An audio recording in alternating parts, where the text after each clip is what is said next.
You're hanging out with Roy and Freddy Mac. Welcome to The Hang on Q102. Well, welcome it is. Welcome. I saw something in the news, Freddie, and I sat there and I was like, that makes sense. What'd you see? That is now a concern that I've never thought of. So they have, you know how we have wildfires? Yeah. All right, it's not good, but it is actually pretty normal in the ecosystem of, how everything works. But Sure. But Europe is having wildfires. That's not something you hear about. Never considered Europe having wildfires. And then I never considered this. Their wildfires explode because they had 2 world wars and there's just bombs. Oh, randomly throughout? Forests. Oh, no. And so, That's freaky. a random wooded, 100 miles of wooded area, sometimes you'll occasionally have an explosion from a wildfire.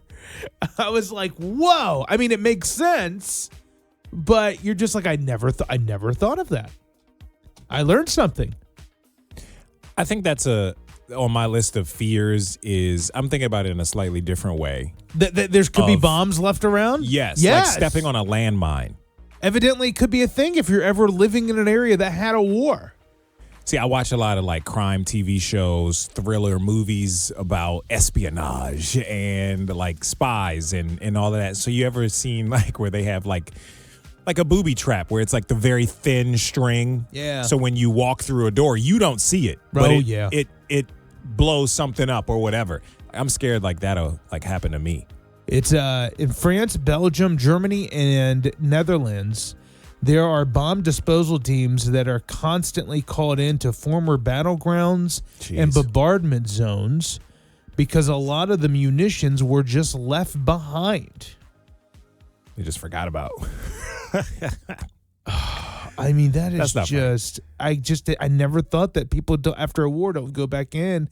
I guess if it's not a populated area, they don't clean it up. They just leave it. Yeah, cleaning up after the war. It's fun. That. Who would do that? I don't know. Let's go get all the stuff we didn't use to the stuff that didn't blow up. I thought they did. No, why would they do that? I don't know. They just leave.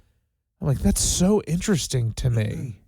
That is interesting. By the way, what's on your news feed? Why are you even coming across that? That's interesting. Listen. While we don't do hard hitting news on this show, I look at everything.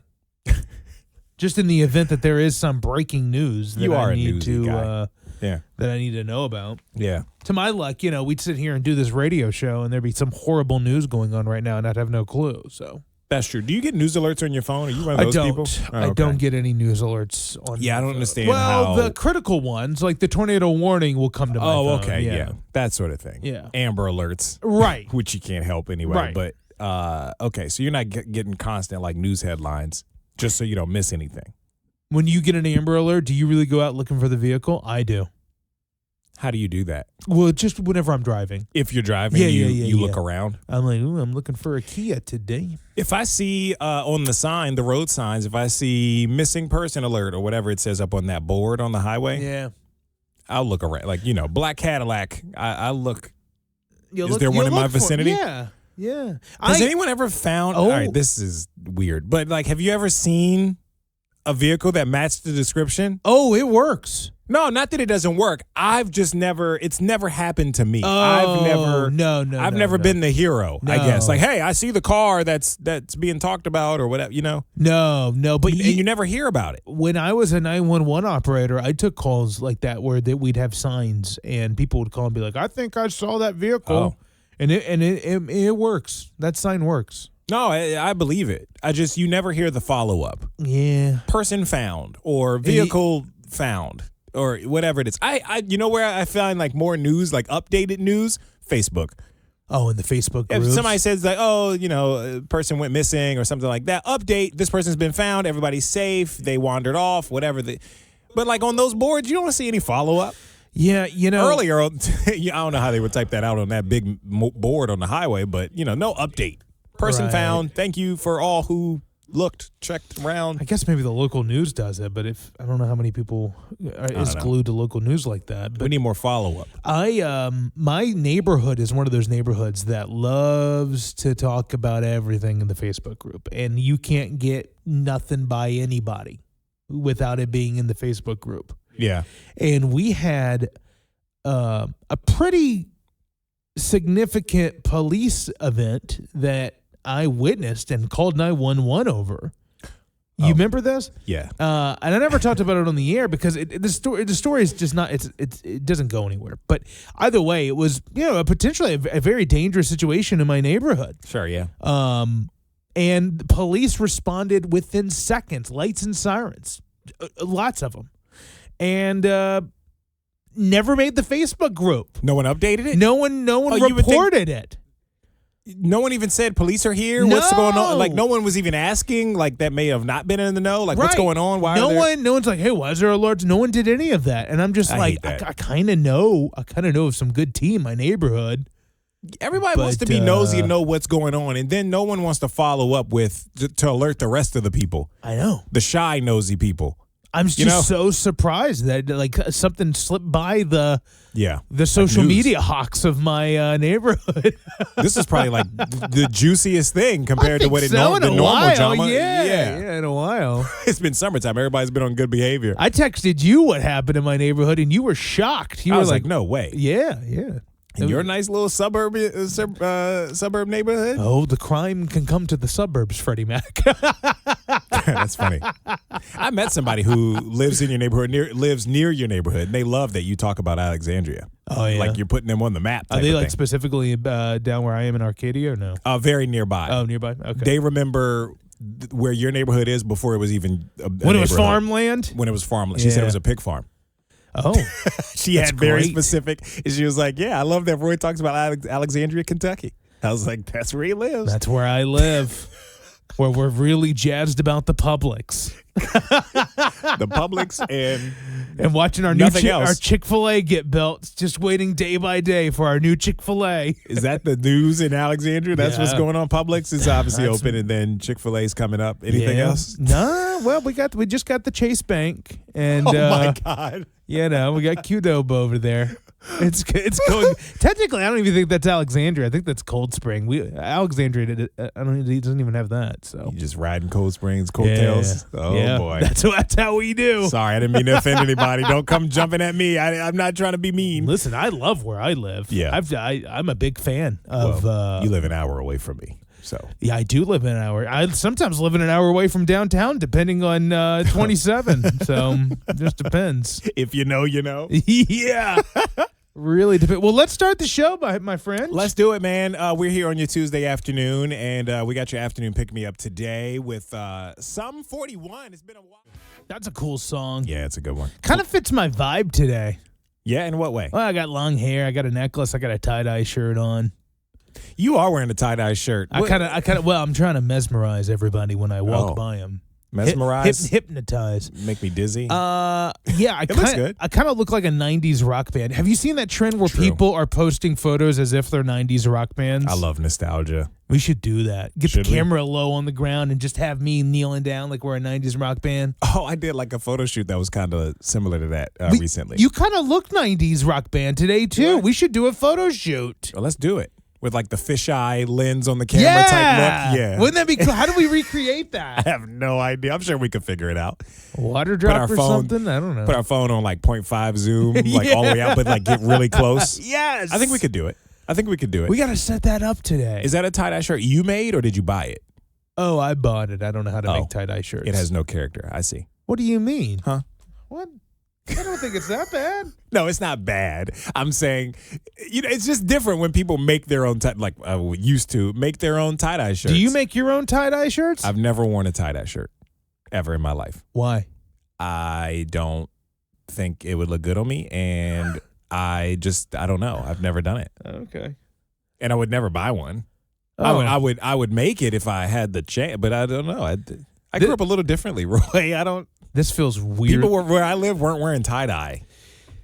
This just feels really judgy. No, it's not judgy. No, it's not any of those things. I'm just saying I know that tie-dye is a thing. I've seen people, used to see people making it a lot, and you did not make yours. You bought it. And you asked me, where's mine? And I don't have any. That's Okay. all. You clearly have them. It was no judgment. I'll get you a belated birthday present.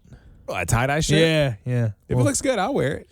You know, Freddie Mac and I have this big photo press thing that we have to go do. Have you even? We should coordinate tie-dye shirts for the big photo thing. It'd be, and we could put that on a billboard. You feel free to wear whatever tie-dye. I don't think I look good in tie-dye. All right. I don't think I look as good as you either. All right. Is it cultural? Yeah, I Yeah. think so. Absolutely. Okay. For me, it is. Yeah. Okay. Well, I learn something new every day. I'm glad I'm making the whites proud. The whites. Yeah, sticking in my lane. That's good. Yeah, man, do it well. Tonight, let's look at the weather. Clouds, low 60. Tomorrow, sunshine, 87 for the high. This weather report is brought to you by Whitewater Express Car Wash. Get that new car look without a new car. Come hang with Roy and Freddie Mac on Q102. Yeah, I have a theory. And I wonder if anyone else is like this. Anyone else For You page, whether that's TikTok or Instagram. I feel like my Instagram and TikTok accounts know me. Sure. And they know when I need a laugh. Okay. Like, especially at night. I just feel like my timeline is funnier at night. Oh. When I should be getting ready for bed, when I should be winding down, that sort of thing. Video after video, I am laughing. All of a sudden. Like, where I feel like there's funny stuff in there, mixed in there during the day, but at night it's especially funny. But during the daytime, it's not as funny. No. Yeah. It's just, it's all right. It's mixed in there, but no, at night, it is video after, everything is funny. Everything is silly, pranks, that sort of thing. And I love it. But I think it's some sort of intentional thing from Instagram or TikTok because it's got me hooked. That's interesting because, like, linear television, broadcast network television used to have thematic nights. Okay. So, like, on one network, Wednesdays could have been the funny night where you'll have like the comedy sitcoms, and then Thursdays might be drama. Right. Yeah. That's how they had a diverse lineup. I wonder if they're kind of programming content to be pushed out. Yeah. Maybe. I've never noticed that. And you know how, like, if you watch a video for like really long, or if you like a certain genre of videos, let's call it like comedic, funny stuff, it'll show you more. And so I think I've built my For You page brick by brick. Oh, good for you. Mine's at night. Horrible. At night, it's like less political stuff too. It's less serious just in general. It's consistently funny. And you don't think yours is to your liking? No, it's not. You got some work to do, buddy. It's not. I think I need at this point go out and seek out specific content to bring it back to what I need it, because it's such a hodgepodge of everything, and it's very different. Like when I look at my husband's TikTok algorithm, it's very dramatically different. When I log into the Hang TikTok at the Hang HQ, you should follow us. Yeah, please. You should also, by the way, watch us and subscribe to us on YouTube. If you enjoy the show, you can watch us there. Just look up the Hang HQ on YouTube or go to thehanghq.com. That was a plug. Like even on our other show stuff, it's dramatically different from mine. I mean, I have a very weird mix, and I think it's because like I don't know the right word, but like I poison the algorithm because I will watch things too much. You know what I mean? And so then my algorithm, it gives you that all day, the same similar content. Yeah, I can notice it change. Like, I mean, how have you, let us know in the Q102 app, how have you poisoned your algorithm, or like, are you stuck on a certain talk? There's book talk, plant talk, true crime talk. Mine kind of, it shifts. Yeah. I felt like last night it's very funny. It shifted, but in a maybe slightly different way. Like it was all funny last night, and this morning, serious. All serious stuff, all serious topics. Whether it be political or Target or whatever, right. Like, what I mean? It's just all the serious stuff. It's not any of the funny stuff. And that's just my theory on it. I think I poisoned my TikTok, but like for certain times of day. Right. It's so weird. You can all of a sudden poison your TikTok to be like constantly think your significant other's cheating. All you have to do is watch man, I hate that. a couple videos of people catching their loved ones cheating. Next thing you know, you're gonna be suspicious of your significant other. But yeah, you're gonna be looking at stuff you never thought to look at or listen for or whatever. Yeah. It's just dumb. You can really be influenced by your timeline. That's true. It's annoying. One thing I have started to do, some people recommended me to look up food, like local, Cincy places on TikTok. Yes. And that's actually really a good idea because I love to watch the quick little videos, very visual. I can get a good insight. Is this a place I want to go eat? All the Cincinnati influencer people immediate follow. Yeah. Especially when it shows up on my timeline or if a friend of mine shares something from like a Cincinnati food blogger or someone always going to cool places, stuff for kids, other parents in Cincinnati and stuff like that, immediate follow for me. So like that can be a part of my normal routine or the things that I see. Love that. Let us know if you're stuck on a certain TikTok algorithm. Maybe you've poisoned your algorithm. Let us know on the Q102 app. We'd love to have you on the show. Still to come, let's keep the conversation on tech. So evidently there's some people coming out trying to ban kids from social media. Yes. There's a movement for that. And we're going to talk about it coming up. Now with Roy and Freddie Mac, this is The Hang on Q102. So there's this push to make people under the age of 16 banned from social media. Nearly 2/3, 62% of Americans are in agreement of this. Now, I obviously would say that this statistic would change if you, question, the youth. Like you ask them. Oh, yeah, they don't believe that. Of course not. It's 2,000 people were polled, but, but there has been legislation and there has been initiatives and curbing the access to kids to social media. There's even now there's some other sides of this too. Like I did read there's this lead social media strategist for this company, and he doesn't really believe in a flat ban. He thinks it needs to be safety by design standards. Sure. So maybe disabling algorithm recommendation engines, disabling infinite scroll. And, we talked about this last week on the show. We were doing this segment of talking about back in our day. Yeah. Which back in our day, by the way, was just 20 years ago. And technology, we still had social media, we had technology. And so, but one slightly different. Well, it was slightly different. But one of the things we talked about is Instagram ended. Yeah, which I forgot about. You scroll and then that'd be it. You would be caught up. It would say all caught up. Yeah. You've connected as much as you could connect. TikTok has a version of that now too. It'll be are you scrolling again? When you should be sleeping. Some kind of video like that will come up late at night if you scroll through 20 million videos. But it's not the same. You could just scroll past that and keep going. It doesn't actually end. It never stops. It's just a reminder. Sure. I'm okay with, I don't know if ban is the right word, but I think that I know Instagram has a teen account option. Right. They don't let anybody under 13 on, but they do have a teen account for 13 to 17 or something like that, which has some of all the things you just said, right? Certain algorithm restrictions and all of that. Okay. But anything that you need to have as a company, as a social media brand, if you need to have teen accounts it's probably not good. Oh, really? You probably think not so? good. Yeah. Yeah. Same with YouTube Kids.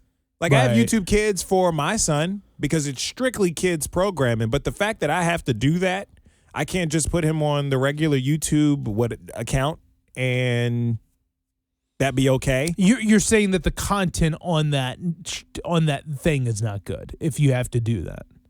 Right. Right. I'm there's dangers, there's things that Yeah. aren't as safe for all ages, literally all ages.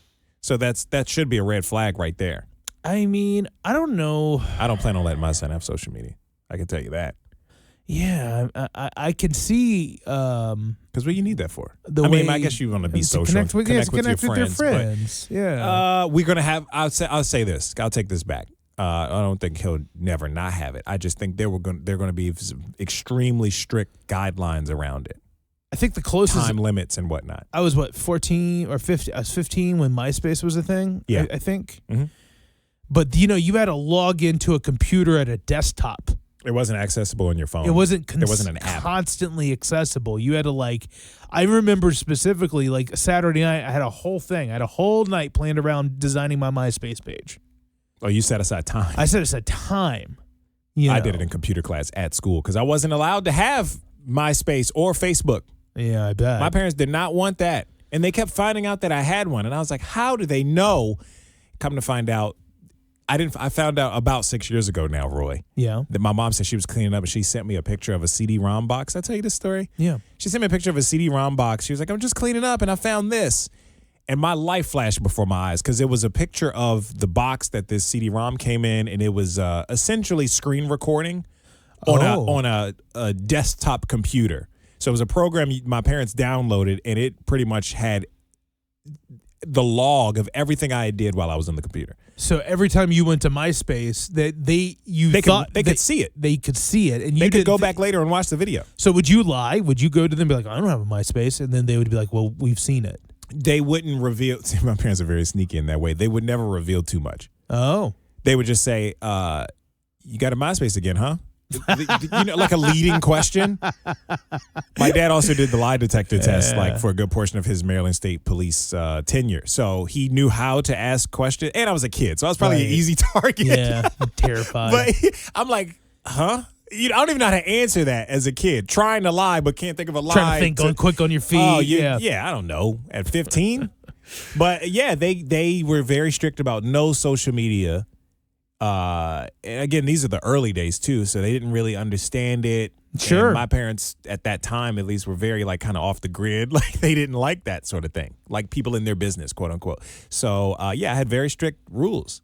And social media was not allowed. I would love to see your parents in this modern era try to raise a kid with all the slang and terms. Like I just yesterday learned what an obby is. An obby? Yeah, it's pretty much the kids are. So you've heard of the game Roblox? Yeah. So an obby is like parkour in the video game. Like they have to do a bunch of jumping around. Obstacle course. Is that what that means? Obby is shortened slang term for obstacle course. An obby. Yeah. So kids are like, oh, you want an obby? Or, we have to try this new obby. And I'm like, what? So could you imagine you trying to explain to your dad that you want to, listen, I need access to the computer so I can obby. That's so funny.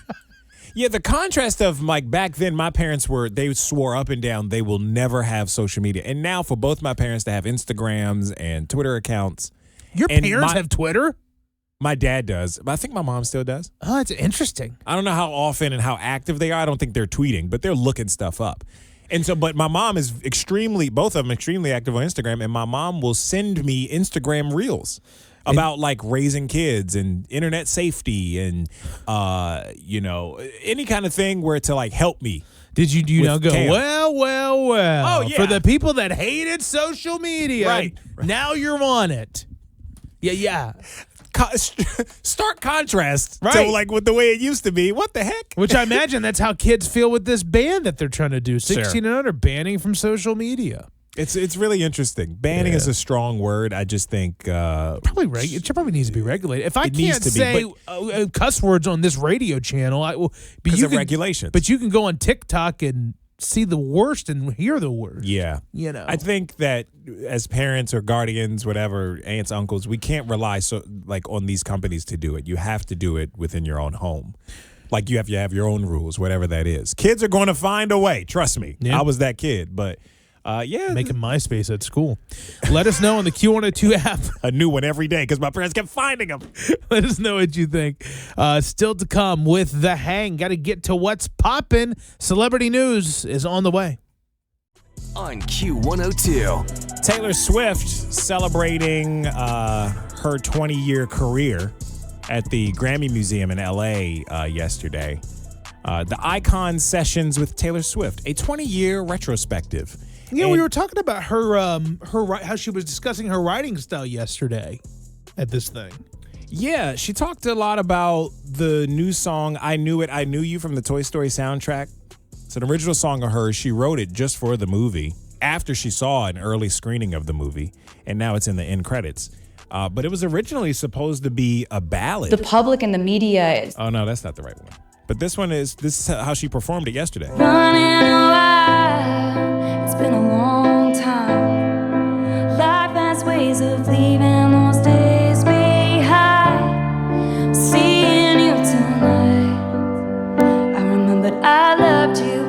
Came back when I met it, I saw you standing there in the light of the window. So she did a mashup of that song and All Too Well. Mm-hmm. All on the piano. It sounded really good, but so it was supposed to be originally a ballad, but then like her songwriter producer friends like convinced her otherwise. They're like, no, we need to amp it up a little bit. She could still do it as a ballad, release a ballad version because I actually really enjoyed that. I think she will now.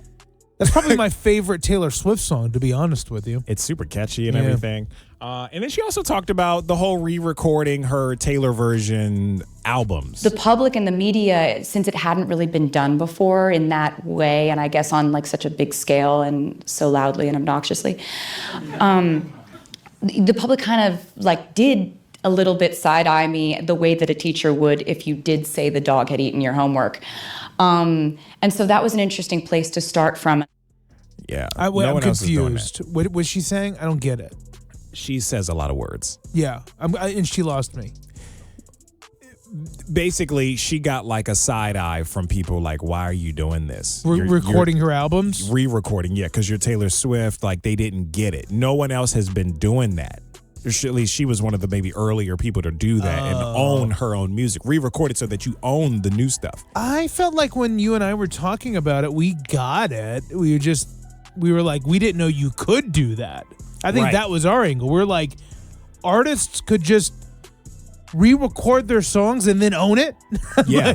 Didn't know that was possible. Change up some lyrics and change up some music stuff and they own it. But she was one of the first, I feel like, to start doing this. That I know of. And then like I've heard a bunch of other artists doing it. Like Cisco tried it. Cisco? That was the first one that came to mind. Cisco, he's one of them. The thong song guy? Yeah, and it don't sound the same. Hey, it don't sound as good. Yeah. And he might need a label still, Yeah. He might need some promotion money behind him. So I don't know. Okay. She did it early enough where she still sounds, if not the same, better than her original albums that she re-recorded. So yeah, Taylor's funny, man. I don't know, but I think an acoustic version is going to come out. She'd be kind of dumb not to. I feel like. Do you ever follow the band Cat's Eye? We've had a couple songs from them on this radio station. Yeah. So they officially got their first #1 on the Billboard 200 with their latest album, Wild. Oh, cool. And it has songs by like Pinky Up and Hootie Fruity, which has been controversial for them. They even teamed up recently with Ed Sheeran to make a new song called Animal that is doing pretty well. Yeah. But, their first #1, I got to be honest with you, I've been following these girls for a while because they were also the band that was on Netflix Dream Academy. You saw this band come together on Netflix. Yeah. Which was pretty cool. But I'm a little concerned about their future. Why? 2 of the band members are on hiatus. Oh, I think it's very early in their career. I was just going to say, just as they're taking off, people are like, I don't know if I can do it. For whatever reason, they're on hiatus. And a lot of their fans is like, yeah, but they're working 14, 15, 16-hour days. They're constantly going. And like, this may be an unpopular opinion, but like, that's how it is when you first start a band. I mean, you kind of it's very busy. Yeah. Until you can get to like Justin Bieber status and go away for 2 years. But if they're being treated unfairly in some way, then that's where it goes wrong. If they're being made to, no, you stay in the studio till you finish writing the record, recording the record, that'd be different. That's a bad like team. What we saw with it's a documentary now about making the band, not making the band. That wasn't good either.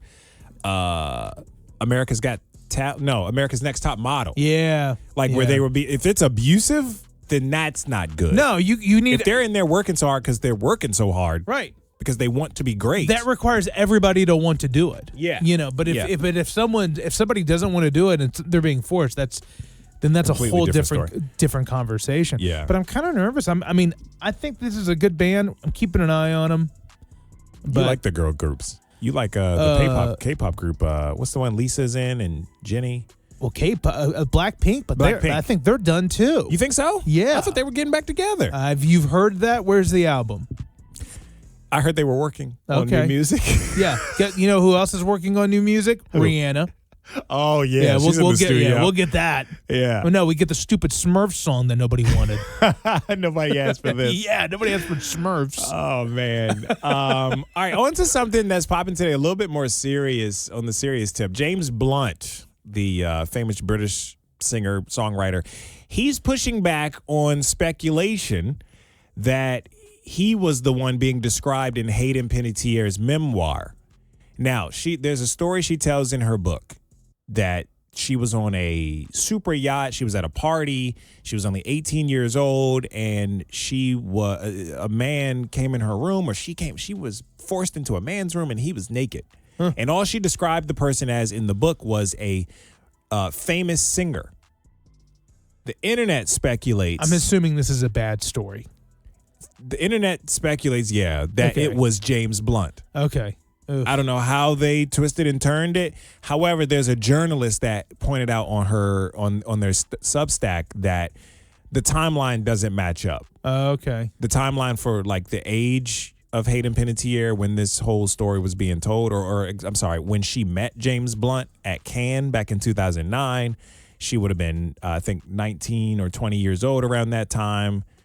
And he reposted this story on his Twitter. Okay, to pretty much signal, hey, it's not me. Basically. Okay. He didn't comment anything else or any other allegations or whatever. But he's alluding to it wasn't me. Okay. That's essentially the story here. But the internet, TikTok, I've seen so many videos, people saying, oh, it was James Blunt. It had to be him. And, people calling themselves investigative journalists, but not really doing, at least not as much research as this person, Dean Piper, has done. Can I just say something about this Hayden Panettiere thing? What's that? I'm hearing a lot about this woman and her passing, and I never heard a thing about her when she was alive. I mean, there's been a lot of news about her death. A lot of people weren't really paying that much attention. No, the name was not a household name, and now I feel like every day there's a story about Hayden Panettiere. Her mom and dad's coming out and speaking. I'm like, can we just please? It's a very sad, tragic story. Can we just let her pass in peace? Yeah, it's a lot. Oh, all of a sudden. So rest in peace to Hayden Panettiere, and condolences to her fans, her family. But this stuff is, but people love a scandal. There's got to be more to the story. And I'm not saying that there's not. And they do say there's something weird with the boyfriend. So I think that's why this is also getting a lot of attention too. People want to see all little stories, big stories, all sides of it to figure out, what happened and where things went really, really wrong. All right. Well, that's what's popping on Q102. All right. Ed Sheeran tickets up for grabs with Never Gonna Get It trivia. Question: 2 out of 10 adults would say this about themselves. Let's go to the phones. Welcome in Kate to the hang. What are you thinking, Kate? I don't know that I talk too much.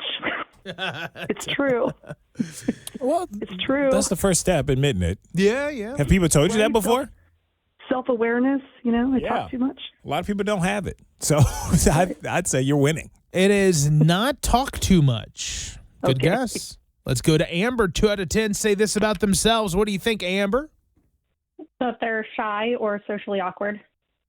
Shy or socially awkward. 2 out of 10 adults say they're shy or socially awkward. That's incorrect. Let's go to Lee. Lee, 2 out of 10 adults say this about themselves. They need to lose a few pounds. Losing a few pounds, drop a little weight. That is incorrect. I think more than 2 out of 10 would say that. I think everybody wants to lose a little weight, at least a little. Let's go to Christopher. 2 out of 10 adults say this about themselves. What do you think? Is it that they're the most responsible of all their friends? I'm the smart one of the friend group. It is not the responsible friend. It is not the responsible friend. 2 out of 10 adults say this about themselves. I would say more kids would say this about the adults than the adults would say this about themselves. That doesn't help, Roy. You don't think so? Like if this was, because this is adults, 2 out of 10 adults say this about themselves. I would say it's like 8 out of 10 kids say this about adults. Whereas 2 out of 10 adults say this about themselves. Does that make sense? Is that better? Did I? Yesterday I got a lot of hate, and deservingly so, about my hint on Never Gonna Get a Trivia, and I thought my hint yesterday was great. You always do. I'm pretty confident. You need to be more like Amber, to be socially aware. Where there's smoke, there's fire. 2 out of 10. This is a good 2 out of 10 adults say this about themselves. The kids would say would more kids would say this about adults. You know what? The sign that it was a good clue is if somebody gets it right. That's Okay. my rule. Okay. That's what I think. So we'll see. We'll see. I could prove you wrong. Never Gonna Get a Trivia continues next. 2 out of 10 adults say this about themselves. And my hint to you was that more kids would say this about adults than the adults would say this about themselves. Okay.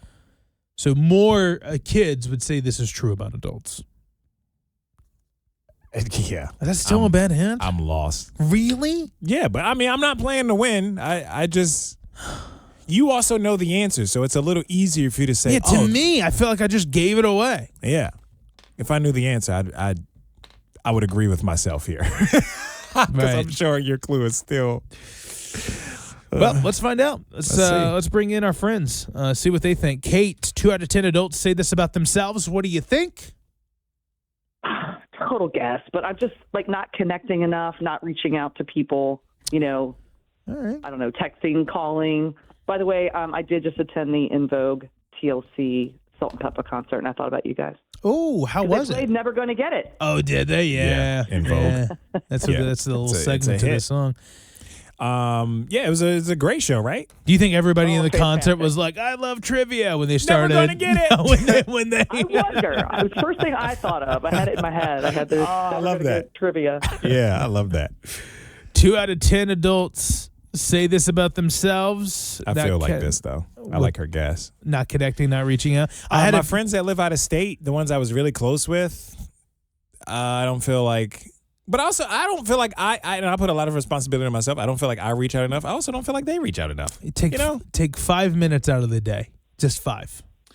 Or we could just do what we've been doing, just sending Instagram reels and TikToks Just back. 5 minutes back to and forth. check in. Just say, "Hey, how's it going?" Just take one person a day. 5 minutes. You know what? I had a big falling out with a good friend of mine. Oh, yeah? Oh yeah, big falling out over because of that reason, not reaching out enough. And he finally called me, and I was like, "Hey, we're not okay, and it's going to take a while for this friendship to regrow." Because you haven't reached out. Yeah, Yeah. because that matters to me. Sure, yeah.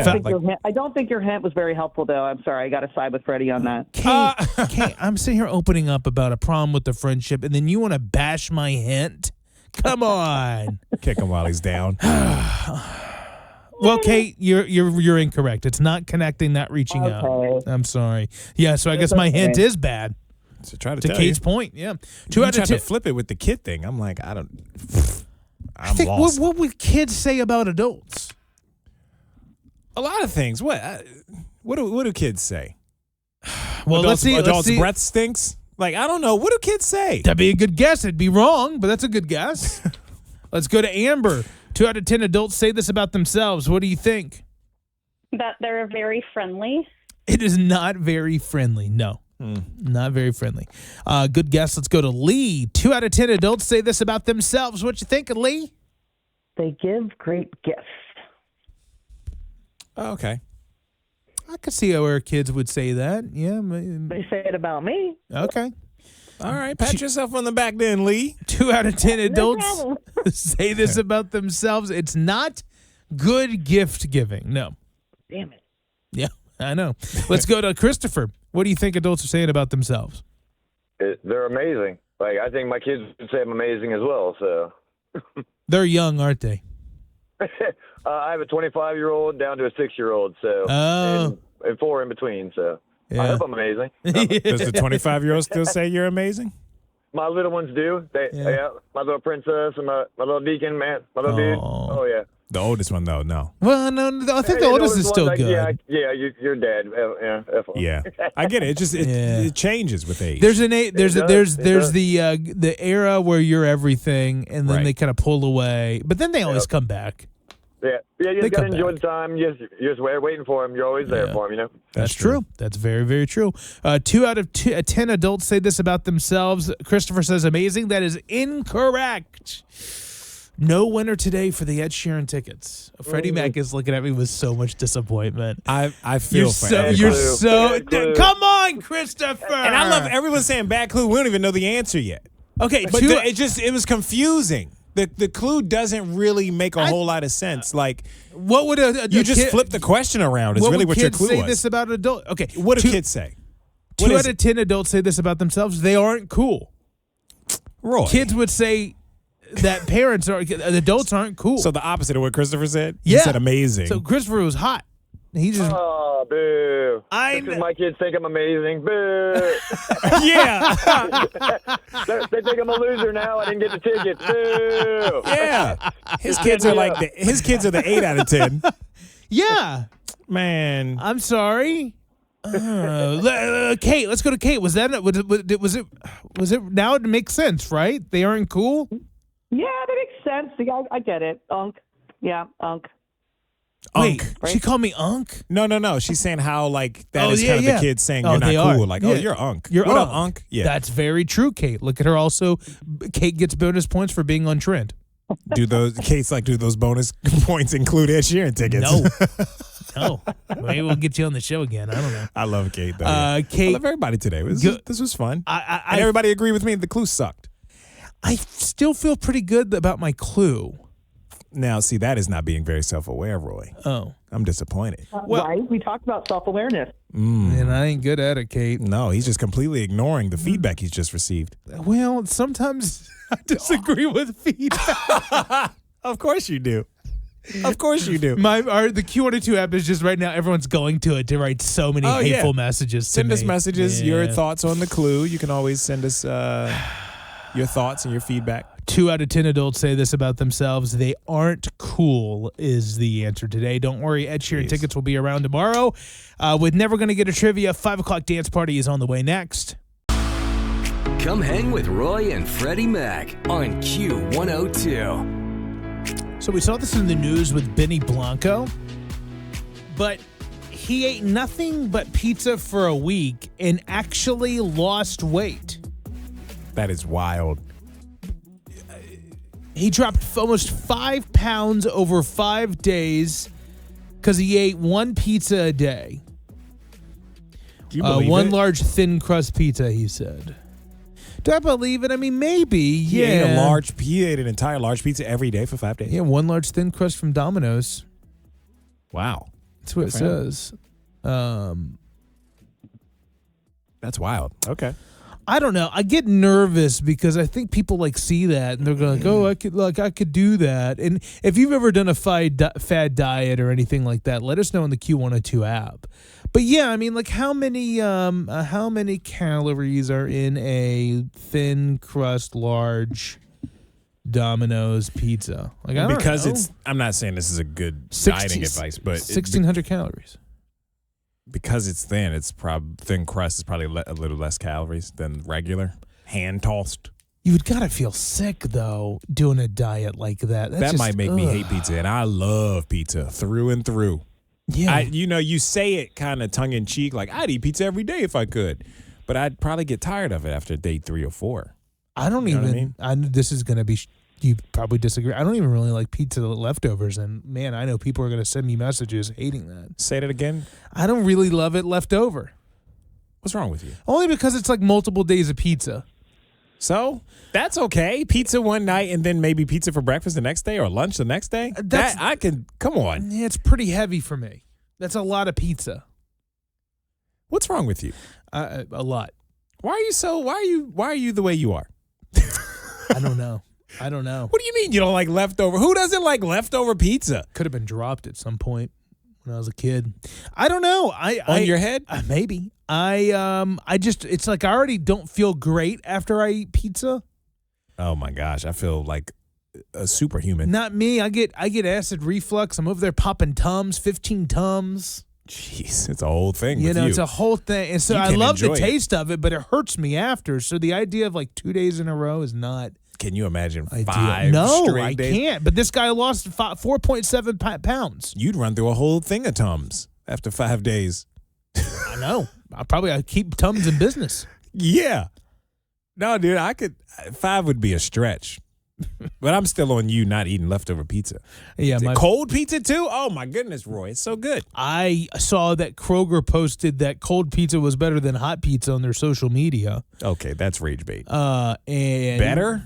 Yeah, someone's driving Okay. engagement over there. Oh, and, yeah, it's working. I don't know if I like that. I don't know if I think I would be too concerned about bacteria with cold pizza. Oh yeah, we've discussed this a few times because I've left pizza out overnight before. And you eat it. Yes. That's very dangerous. I'm still here. You know? You could say that about a lot of things. Yeah. You could get in the but car without a seatbelt and not die and go, I'm still here. I think a lot of people do that. Yeah, that's not good. I'm not saying it's good. I'm just saying it's true. You can't debate the truth, right? Yeah, The I fact guess. is, I've skirted death Many a few times. The bacteria from overnight pizza or whatever you want to call it. But I wouldn't say cold pizza's better than hot pizza. It's good. It ain't that good. It ain't great. It ain't better than. Let's go to Brooke. Welcome, Brooke, to The Hang with Roy and Freddie Mac. So this is your boyfriend. He did a fad diet, right? Yeah, not too different from this diet you guys are talking about. What'd he do? So counting calories, that's it. And it didn't go great for him, though.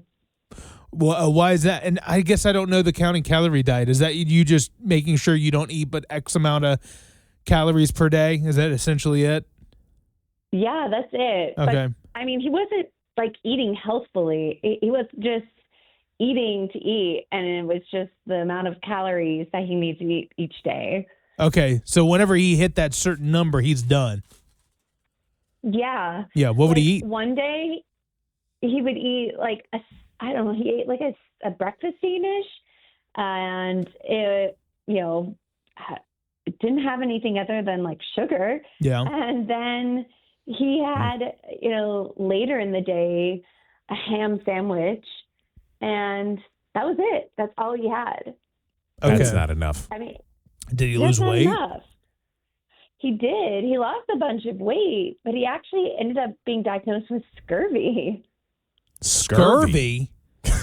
Yeah. That's a real he had, thing? like, bruising on him. Yeah. I legit thought, like, only this happened in, like, the medieval ages. Yeah. Like, look at this. Yeah, before penicillin was invented. Like that sort of Scurvy? thing. You can get scurvy? Yeah. Wow. I mean, he had bruising on his skin. Oh. And, the doctor was like, you need to eat more. This is not enough. Nutritious food, yeah. Yeah, that is kind of an odd thing. That is a wild way to go about trying to lose weight or whatever he was Eating doing. a Danish and But a sandwich, yeah. It's interesting if you do any sort of like weight training and stuff like that, they will tell you to you essentially you eat more than you normally would. It's just the quality of the foods that you're eating, but you eat more, usually healthier things when trying to build muscle and stuff like that. It feels a little odd. Right, because like the contrast in your unhealthy foods are way more calories. Healthy foods is way less calories. So you have to eat way, yeah, I see what you're saying. Yeah. Yeah. That is Have you ever interesting. seen that? They'll do that like on TikTok where they'll fill the plate with the same amount of calories. Yes. And like the one plate is just overfilling with fruits and vegetables and He's like, it was like a guy in the know. kitchen, right? Yeah. I've seen that guy where he's like, this is like 4,000 calories, the all fast food or whatever. Yeah. And it's not a lot. no, it's And then a this normal is meal. 4,000 calories with fruits and veggies and everything you just said spilling over. And I'm like, ugh, that's a lot. Like, I don't know if I can eat that, but you can. It takes a while to get there. Eating a ham sandwich and a Danish though, and catching scurvy. Scurvy. Like what pirates got. Like, scurvy, matey. Like, gee. Is he all right now? Yeah, is he good? Is he scurvy free? Yeah, he's doing better, and he's changed a little bit about the diet. He's definitely getting more nutrient-dense, foods into his daily diet, but he's still counting the calories. So hopefully it's going to work out for him. I mean, he's happy to be losing weight, but I'm not sure what his end goal is. Yeah, keep an eye on him. I'll tell you what. Take all the guesswork out, and there's going to be a plug, but brand new weight loss. Oh, here we go. Ain't no counting calories games, no prepackaged meals and all that kind of stuff. Get you somewhere, a coach over there, brand new weight loss. They will help you out. You don't have to do all these guessing games, eating a Danish and a ham sandwich, and catching scurvy. Are you kidding? In the 21st century? That's going to be brand new marketing campaign. Yeah. We don't cause scurvy. You're gonna be scurvy free on this program. Yes. Dr. Matt Nussey. All right, thanks, Brooke. Appreciate you calling. A segment called "Am I Wrong?"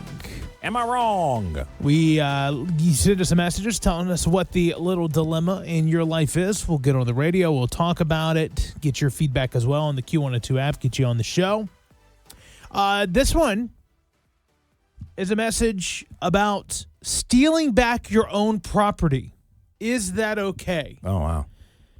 So this person's neighbor asked if they could borrow their pressure washer for the weekend. He said, sure, but he said he needed it back Sunday because he needed to do his patio.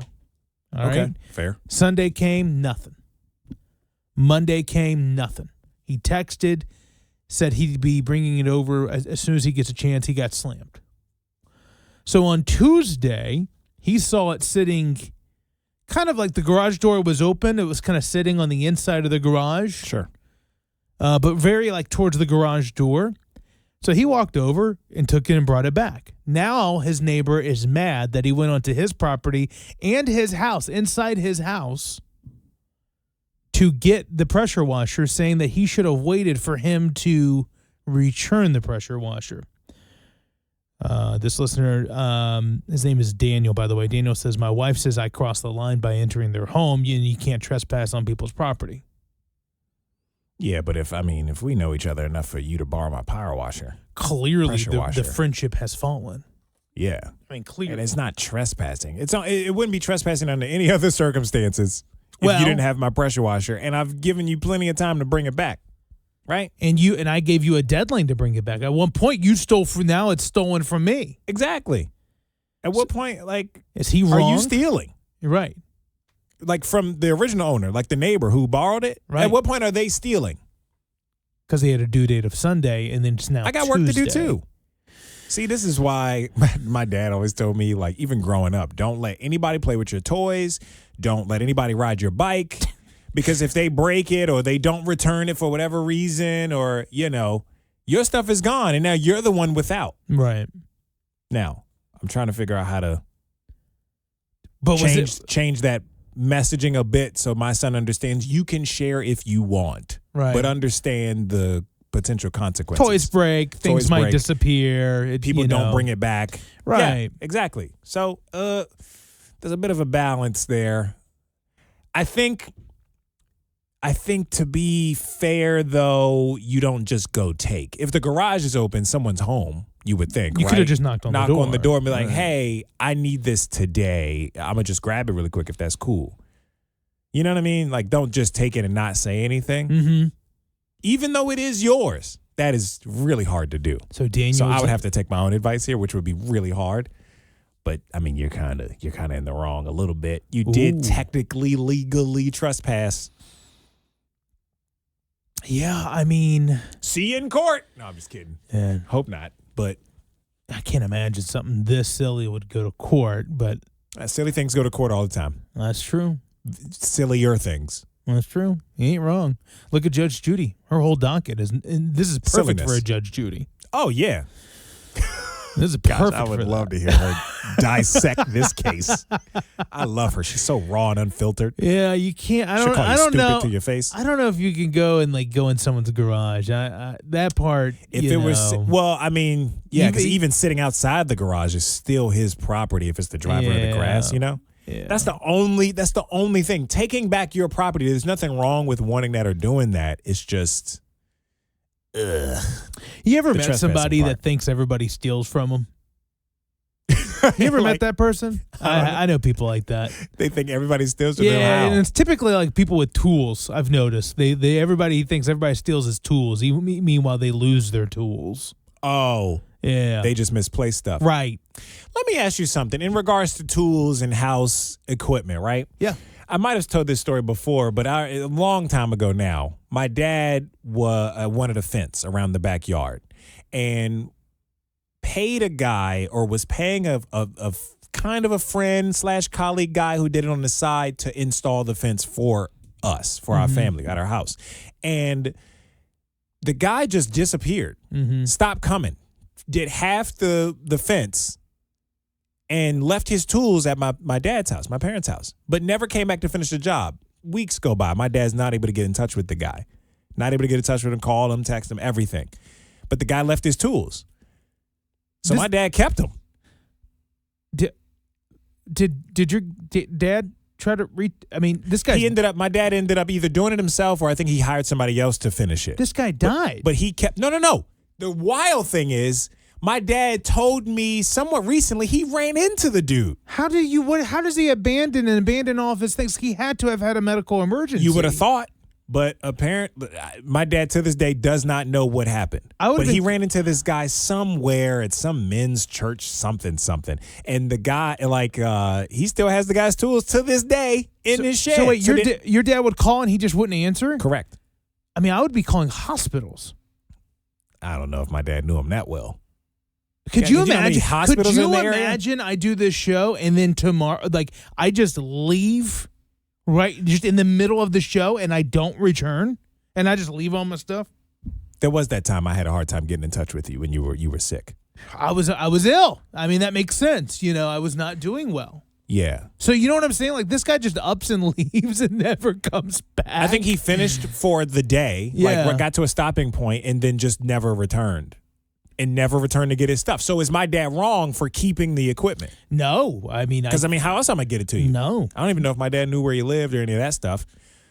But yeah, it made me think of the same thing: borrowing others' tools or keeping tools that someone didn't come and pick up. Your dad in that case is right, because at that point he's just storing the guy's stuff for him to return.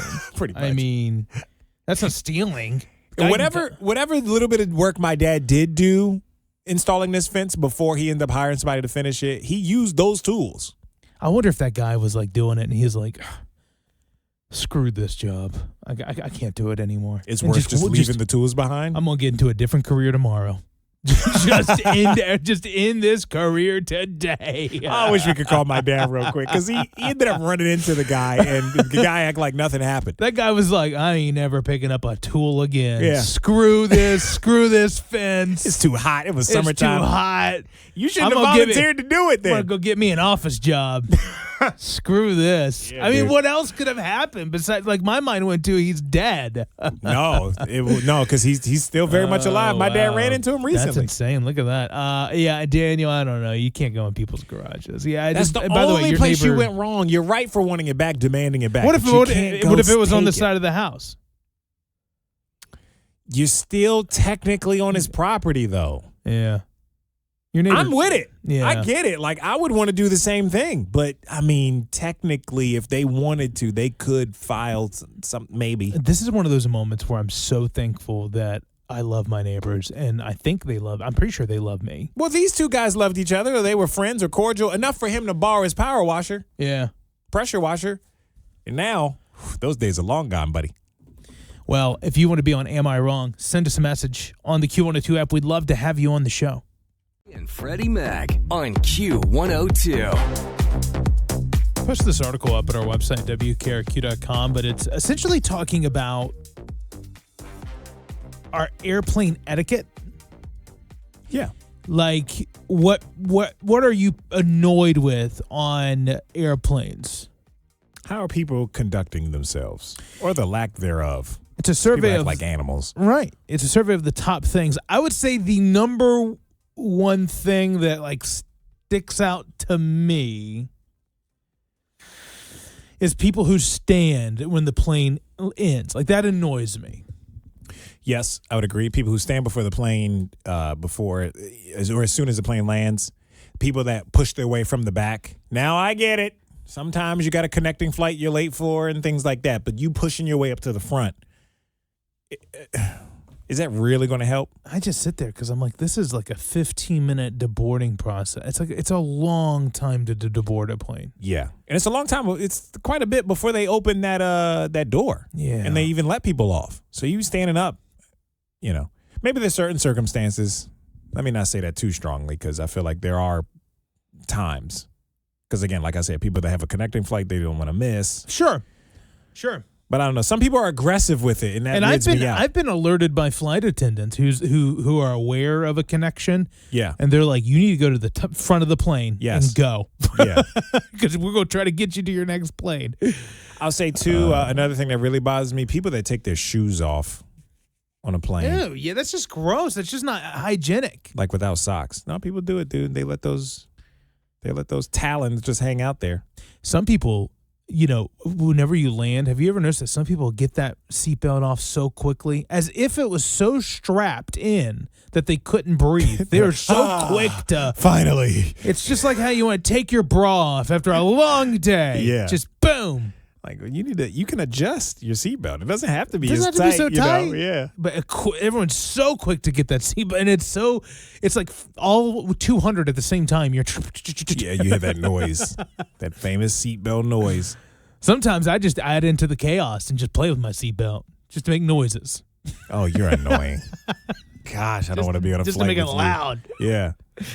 Just add to the noise. The top complaint of passenger behavior on an airplane, number one, noise. Loud conversation or people playing music. I am always kind of surprised by that, people having loud conversations on an airplane. Well, you can't really hear. It's very hard to hear on an airplane. It's very loud. And it's not ideal. I mean, when you do have a conversation, you have to be kind of loud to the point that everybody hears you. Right. It's hard to, unless you're talking right in the person's ear. Maybe right beside you. Right beside you. But if you're talking to somebody like a row or two away. Yeah. Would you classify clapping when the plane lands as noise? Yeah, you would. But how often are people clapping on your plane? I always assume somebody, not very often, but when it does happen, I assume somebody lost a bet. Oh, and they want to clap? You lose the bet, and that's your consequence. You have to clap because that's awkward, and everybody looks at you like, what's wrong with you? I've only ever been on planes where they clap when we had turbulence, and I judge the amount of clapping depending on the severity of the turbulence. I'm like, well, it wasn't that rocky. I mean, calm down. It wasn't standing ovation worthy. It wasn't like I didn't think we were going to fall out of the sky. Like, chill. Like, we were going to live. Let those people clap, Roy. They're so happy that they survived. I'm like, I didn't think for a second we were going to die. Not you measuring claps. I do also get annoyed when they cancel beverage service because of turbulence, and it's not that bad. I'm like, oh, you could have carded it. You could have put the card around. And then one time I was upset. Flight attendants are screaming at you right now. I know. You don't know what it's like to walk in that. I get it. But then let me tell you this. What's annoying is that first class still gets beverage service in turbulence. Well, we don't. And I get it. Us in economy, we have a big cart, and it is dangerous for the flight attendants to be near that big hunk of metal. I get it. It is, yeah. It's very dangerous. But you're looking at all the rich people up there with that curtain closed. It's rocky. I'm like, they can't even. It's too dangerous to even hold a drink. Why are you acting like you're not up in the front? Why are you acting like you're not 100% of the time? I'm always in looking economy. up? What are you talking about, Roy? Okay, come on, man. Listen, I'm just my people. I'm just not proud of my people up in first class. Like I feel bad when I asked for my second glass of champagne and then beverage service was canceled. Look how quickly you switch that around. I just feel bad. You feel bad for the people in the back. In the back, I'm like, oh, they're. I'm asking the flight attendant to warm up my brownie in the microwave, and they're watching it back there. I feel bad. Yo, you are a fool. The other number 2. By the way, noise. When it says the number 1 thing was noise, loud conversations. Have you ever been on a plane where somebody like makes phone calls on Wi-Fi? You're not supposed to do that. Well, but the person. But I've seen people on the phone, like on a phone call or FaceTime, until like we're about to take off, like literally about to take off. Way after they already told you to put your phone in airplane mode. You know what I mean? I've done that. Who was I? Was I talking to our boss? I was talking with somebody on the phone, and they were on the plane. And they're like, "Oh, we're just sitting here. It's fine." I'm like, "Oh, I feel weird." You're not supposed to. You're taking your time.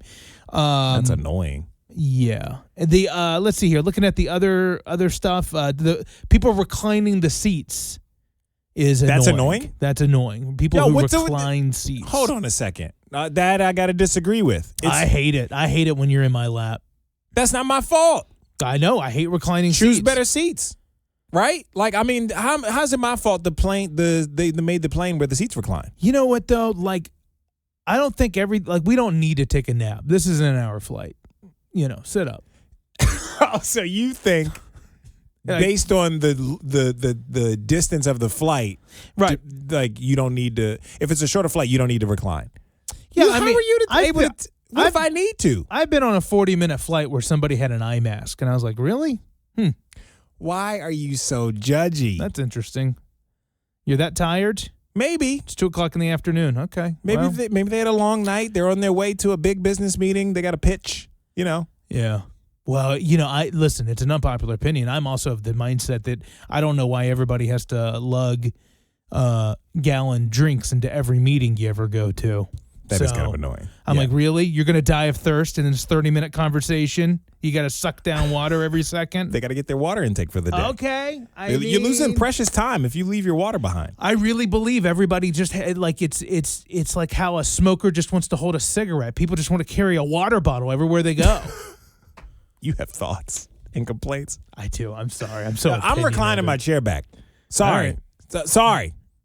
They get to do it in first class. Ain't nobody complaining. Why can't I do it back here? All the chairs recline. That's not my fault. Unless you're on Frontier or Southwest Airlines, those chairs don't decline. Can I tell you the most embarrassing moment that has ever happened to me? Yeah. So I'm overweight. Okay. And I was on a particular older flight who did not plan for a man of my girth to enter this airplane. And you were on an older plane. Older plane, yeah. Oh, older okay. plane. And the plane was just not built for fat people. And the seat mechanism for the recliner snapped. So I was in a constant constant state of recline. You were back. You're leaning back, yeah. And so this is going to be it happened before we even took off. And the person's like, "Sir, I can't take off if you don't put your seat up." And I'm like, "Well, last thing I'm going to do is get this flight canceled." Right, because you're not obeying. Yeah. U.S. Marshal comes up, I'm escorts you I'm off. doing everything I can to like use my limited ab muscles I have to keep up. Right? Yeah. So we get up in the sky. We get to cruising altitude. This thing is back. And so the person comes back to me, doesn't say anything in the whole flight. We're about to land, and when you land, you can't recline anymore. Same thing. And so then I tell the flight attendant, "Hey, it won't snap back in." So she's pushing. She is pushing my back seat of your chair? to get it to pop back into place. It ain't working. She gets another guy. It's two people pushing me forward, trying to get this thing to snap. It was the most embarrassing. It was like three people surrounding me, pushing me to get me to recline up and snap in. Well, they were pushing your chair, though. Right. But were you up helping? You didn't get up. No, I was just sitting there while they're just push you up. Yeah, while they're just pushing me. And then so finally everyone makes they're like, "Well, we got to land the plane." So yeah, even with your chair in recline mode. Right. So, that is embarrassing. Yeah. All the eyes on you. I took that plane out of service for its next rotation. And that was Roy's last time flying economy. Woo! Give me the expensive seats up. But nowadays, as a fat guy, I look up. When I get on a plane, I look up. I know the inches of my seat. I know when that plane was put into service. Is this? Oh, this has something to do with why you're so into airplanes.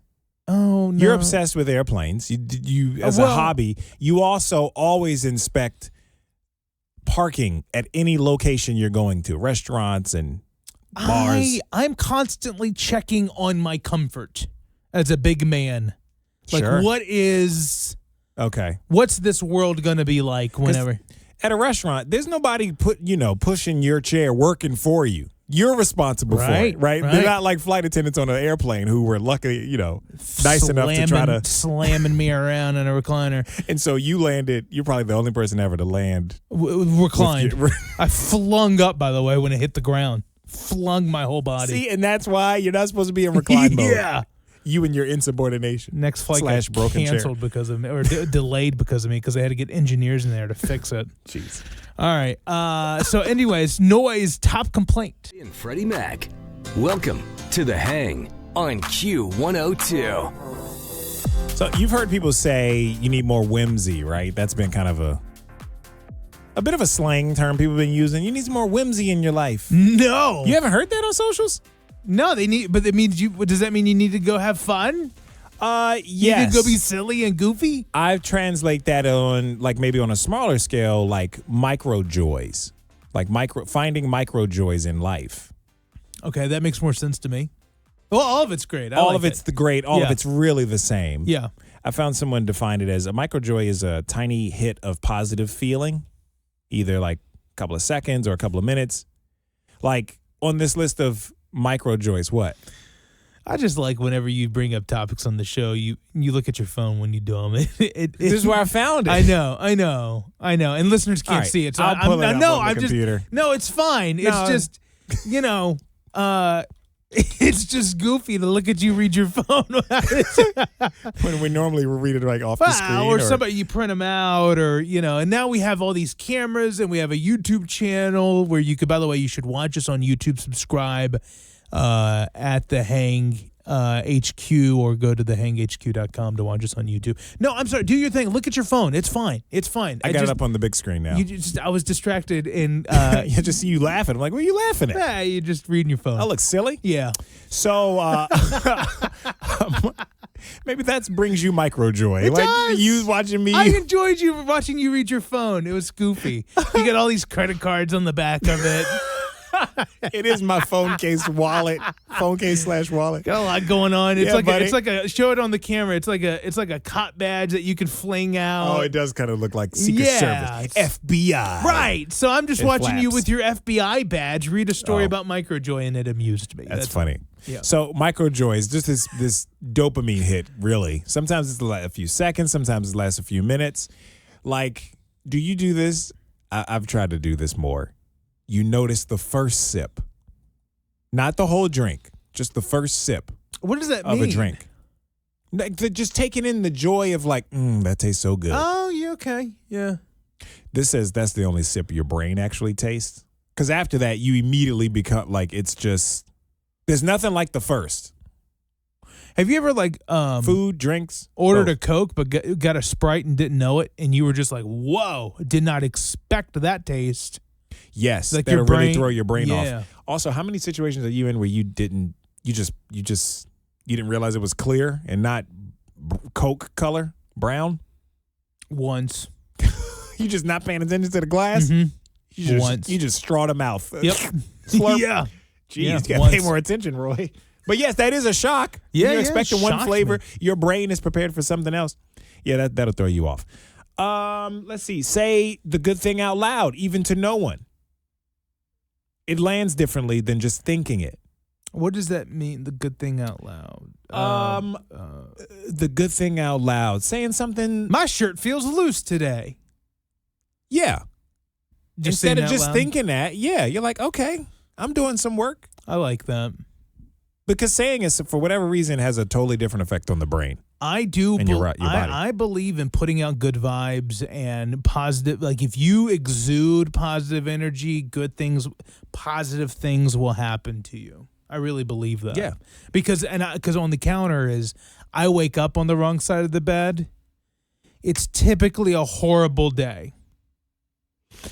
How often does that happen for you? It's rare, right? Rare, because typically, I mean, you see me every morning. I'm typically I'm a lot. Roy's a ball of joy. Yeah, I am. In the morning, I am such a happy person. But it takes me a minute to get my brain going. I know. Meanwhile, I'm like, good morning, everyone. Yeah. Unless I'm not in a good mood, because I think my husband would tell you is like, if you upset me first thing in the morning, it just goes downhill. Like, I don't know how to recover. So I do believe in putting out positive vibes. Okay, fair. Yeah. Yeah, once you could get too far gone. Yeah. And then I'm like, this day's trash. It's ruined. And it's only 8:30. But you let a moment ruin the whole day? Depending on what it is. Some things can ruin the day. I get that. Some things are that serious. If I'm number 2 after shower, first of all, you are a morning shower person. It's a rough day. It's a rough day. I don't know how to recover from that. That can mess you up. Or you can just get back in, shower. Or how about this, getting in your car and it's not even on like gas engine light on my car, like it'll stop counting down. Like I won't even have any miles until empty. It would just be like, you need to go to the danger zone. Danger zone. And I forgot that. And I'm like, I got to stop by the gas station. Oh, I didn't plan for that. That'll ruin your day. It will start me off on a rough path. Yeah. Yeah. So how do you combat that? Like, what do you do? Do you try to plan ahead as best you can, right? Because that whole getting gas in the morning thing don't work. Never. Yeah. Never has it ever been like it worked out. You're always running late. The day aligns where you're barely making it on time to wherever you're going because you have to stop. Everything sucks after I'm going to just leave home early and get gas. No. So are you asking me, how do I become happy after that? Yeah, how do you get your day back on track after? Eat my feelings. Okay. Yeah. Or if it's a weekend, you drink. Drink my feelings, yeah. Yeah, food or alcohol will twist that around pretty quick. So if it's work day, I can't drink, so. In the morning, you can't. Or during the day. But in the evening, we can turn the evening around. Right. That is micro joys. And make sure you enjoy that first sip. Yeah. Micro joy. See, you do it more than you even realize. I loved it. We just did a segment about your vices. Okay. That's great. Kind of. Yeah, a little bit. And you just saying, hey, enjoy it. Yeah, pretty much. Enjoy it loudly. Tequila for me, wine for Roy. Yeah, that's it. And Freddie Mac, we are The Hang on Q102. And it's time to say goodnight, everyone, except... I want to say goodnight, everyone, except whoever's idea it was to put the sparkling water in a different aisle of the grocery store than the regular water. That's not a good thing? No. Put it all together in the same aisle. It's all water. You can separate it by style. But I don't want to accidentally get the wrong thing. I think when it's the same brand, it should be right next to each other. For example, Saratoga, really great water. They come in still water, like regular STILL. Yeah, still. How'd I say it? Steel. Oh. All right, still. Yeah. All right, so still water. And then they also have sparkling. I want sparkling, and every time I go to the grocery store, I forget when I go down the normal aisle, it's not what I'm looking for. Sparkling's on the next aisle over with all the sparkling waters. And that's just annoying to me. It's the same brand. Put it right next to each other. How are you about on the to, shelf. How are you about to dagger me for flying first class? Yet you're out here buying Saratoga casually. This isn't a regular thing. Okay. And I got a deal. Oh. It was on sale. Okay. All right, fair enough. But I was just annoyed when I look up and I see still water. And I was like, I got to go all the way around to the next aisle over where the sparkling water section is. Okay. For the same brand that's right here. It's dumb to me. Well, I don't even buy bottled water. I drink from the spigot like us normal folk. You're so Southern. All these people in the South call the water spout the spigot. Yeah. The hose pipe. for those hose pipe in in Carolina. Okay, when I'm going to say goodnight to everyone except when someone says, guess what? And then they actually want you to guess. Don't make me guess. It's just never. I'm never going to get it right. I'm a terrible guesser. It's not You're fun. right. It's not fun for me. It's really not that fun for you. Just tell me what you wanted to tell me. I'm losing interest. The more I try to guess. Like, No, guess. No, you got to guess. No, not that. Not it. Not that color or food or a restaurant. Like, all right. I bet whatever the reveal is going to be riveting. I've got one guess in me. Max. Max, yeah. Maybe. Yeah, so, yeah, don't tell me to guess. I'm an adult. I'll typically go, I don't know, like an idiot. You play along a little bit? Yeah, they're like, guess. And I'm like, I don't know. I don't know what. Just tell me. It's never as good as it's not worth guessing. Make it guess worthy. Yeah.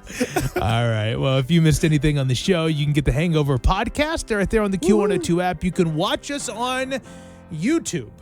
You can go to thehangHQ.com or search the Hang HQ on YouTube, like and subscribe there.